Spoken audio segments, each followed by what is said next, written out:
Hi friends, Telangana రాష్ట్ర రైతులందరికీ అదిరిపే శుభవార్త. రైతు భరోసా డబ్బులు ఎన్ని ఎకరాల వరకు వేస్తున్నారు, ఎంత అమౌంట్ వేస్తున్నారు ఎకరానికి, అలాగే పీఎం కిసాన్ సమ్మాన్ నిధి డబ్బులు పడ్డాయా లేదా తెలుసుకునే ముందు లైక్ చేయండి, షేర్ చేయండి, సబ్స్క్రైబ్ చేయండి. పక్కన bell icon all symbol button కనిపిస్తుంది. మనకు తెలియజేసే లేటెస్ట్ అప్డేట్స్, వీడియోస్, నోటిఫికేషన్స్ మీకు వెంటనే అయితే వస్తా. లేట్ చేయకుండా వీడియోలోకి వెళ్ళితే ఒక లైక్ మాత్రం మర్చిపోద్దని. 10 మందికి వీడియో వెళ్ళాలంటే పక్కన bell icon all symbol button like కూడా చేయాలండి. లేట్ చేయకుండా వీడియోలోకి అయితే వెళ్ళిపోదా.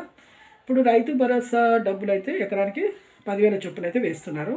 మన ప్రజాపాలనలో ఎన్నికల మేనిఫెస్టోలో ఒక 6 గ్యారెంటీలు ఒక్కొక్క గ్యారెంటీ అమల్లోకి అయితే తీసుకొస్తామనేసి వ్యవసాయ శాఖ మంత్రి తుమ్మల నాగేశ్వరరావు గారు కూడా సీఎం రేవంత్ రెడ్డి గారు కూడా చెప్పడం జరిగింది. ప్రతి ఒక్కరు కూడా మీకు ఇప్పుడు ఎకరానికి 5 ఎకరాలకు వేశారు ఇంతకుముందు అనేసి అంటున్నారు. కానీ 10 ఎకరాల వరకు 20 ఎకరాల వరకు కూడా వేస్తామని చెప్తున్నారు. అలాగే పీఎం కిసాన్ సమ్మాన్ నిధి 2,000 కూడా ప్రధానమంత్రి మోదీ గారు కూడా వేశారు. వానాకాలం ఖరీఫ్ సీజన్ డబ్బులు కూడా మీకు పంట నష్టం డబ్బులు కూడా పడుతున్నాయండి. లైక్ చేయండి. Thanks for watching.